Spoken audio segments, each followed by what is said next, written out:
Israel Iran युद्ध के इस विध्वंसक एपिसोड का अगला चैप्टर भारत में खुलता है। कल लखनऊ में नसरल्ला के फैंस ने प्रोटेस्ट मार्च निकाला। शिया धर्मगुरु यासूब अब्बास के नेतृत्व में कैंडल मार्च छोटे इमामबाड़े से बड़े इमामबाड़े तक निकालने का कार्यक्रम था, लेकिन इसकी इजाजत नहीं दी गई। फिर लोगों ने छोटे इमामबाड़े में मोमबत्तियां जलाकर प्रदर्शन किया। यहां पहुंची भीड़ में कई चेहरे थे और हर चेहरे के हाथ में एक न एक तस्वीर। कोई हमास के पूर्व चीफ इस्माइल हानिया की तस्वीर थामे था, किसी के हाथ में ईरान के पूर्व राष्ट्रपति इब्राहिम रईसी की तस्वीर थी, तो कोई हसन नसरुल्लाह की बड़ी तस्वीर लेकर पहुंचा था। इस भीड़ में छोटे छोटे बच्चों के साथ महिलाएं भी बड़ी संख्या में थीं। यहां पैरों के नीचे इजराइल और अमेरिका का झंडा था, लोग उसे अपने पैरों से कुचल रहे थे। इस भीड़ में कुछ लोगों के हाथ में बाइडेन और नेतन्याहू की भी तस्वीर थी जिस पर टेररिस्ट लिखा हुआ था। लेकिन इस भीड़ में जो आवाजें थी उसको जरा सुनना जरूरी है। भीड़ की एक ही आवाज थी, सभी नेतन्याहू को इंसानियत का दुश्मन बता रहे थे, नसरुल्लाह को इंसानियत का मसीहा। एक तरह से कहा जाए तो ये सभी नसरुल्लाह के फैंस थे। लेकिन ग्राउंड रिपोर्टिंग से जो बातें निकलकर सामने आई उससे ऐसा लगा कि इस भीड़ में से ज्यादातर लोग प्रदर्शन तो क्रांतिकारी कर रहे थे, लेकिन इनके पास जानकारी शून्य थी। कई लोगों की बातें सुनकर ऐसे लगा कि बस उनसे इस प्रोटेस्ट में शामिल होने के लिए कहा गया है और वो पोस्टर्स और बैनर्स लेकर प्रदर्शन के लिए पहुंच गए। आपको याद होगा बंटी बबली एक फिल्म आई थी, उसमें एक तथाकथित नेता का विरोध करने के लिए लोग पहुंच जाते हैं, तो जब नेता पूछती है कि विरोध क्यों कर रहे हो तो बोलते हैं इनकलाब जिंदाबाद, अंग्रेजों भारत छोड़ो। तो बोलते हैं कहां पे, किसका, ये तो आज का भारत है, आजाद है। तब समझ में आता है कि वो कुछ और चल रहा था वहां पर, कहानी कुछ यही हाल था। यहां पर कई लोगों को नसरुल्लाह का पूरा नाम नहीं पता, कई लोगों को नसरुल्लाह के संगठन का नाम नहीं पता है, कई लोगों को नसरुल्लाह के देश के बारे में नहीं पता था। ज्यादातर ये नहीं जानते थे कि नसरुल्लाह कहां मारा गया।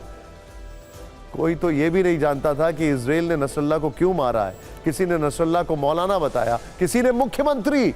ज्यादातर ये जवाब नहीं दे पाए कि भारत के मुसलमान क्यों प्रदर्शन कर रहे हैं। गौर करने वाली बात यह है कि इस भीड़ में कई लोग अपने छोटे छोटे बच्चों को भी लेकर पहुंचे। वो धार्मिक नारे लगाने के साथ साथ इजराइल मुर्दाबाद के नारे लगा रहे थे, लेकिन उन्हें यह तक नहीं पता था कि आखिर इजराइल और ईरान में जंग क्यों छिड़ गई।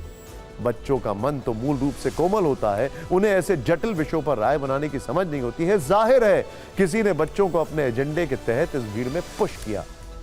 ग्राउंड रिपोर्ट लखनऊ से आपको जरूर देखनी चाहिए।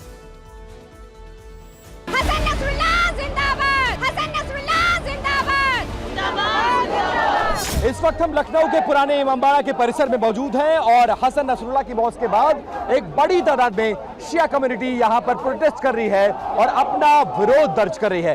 हाथों में सबके मोमबत्तियां आप देख सकते हैं और ये तमाम लोग प्रोटेस्ट करते हुए आगे बढ़ रहे हैं। आप लोग प्रोटेस्ट कर रहे हैं जी, किस बात को है? हमारे जो वो हैं हिजबुल्लाह, हमारे जो हैं, कौन है? हमारे वो बहुत बड़े अच्छे मौलाना थे और हम लोग उनके लिए प्रोटेस्ट कर रहे हैं। क्या संगठन कौन सा था? इनका संगठन अरे नसरुल्लाह संगठन था, हिजबुल्लाह। किस पोस्ट पर थे, क्या संगठन का नाम है? ये देखिए पोस्ट हम आपको नहीं बता सकते। कहाँ पे मारा गया? इनको हमारे ये Israel, sorry it's in the exact place is I am not like ये बेसिकली यार कोई नाम बताएगा। आप नारे भी लगा रहे थे। अमेरिका इजराइल मुर्दाबाद, हमेशा मुर्दाबाद रहे। क्यों मुर्दाबाद? खराब है वो लोग।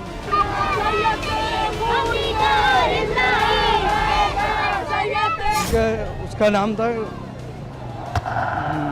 हिजबुल्लाह, नाम था उनका सैयद हसन नसरुल्लाह नाम था और उनका संगठन का नाम था। हम वो इजराइल की तरफ से, मतलब वो इजराइल। हसन नसरुल्लाह जिंदाबाद। इस बात को लेकर प्रोटेस्ट चल रहा है। हिजबुल्लाह को शहीद किया गया उसकी वजह से। इसको शहीद किया गया? हिजबुल्लाह को।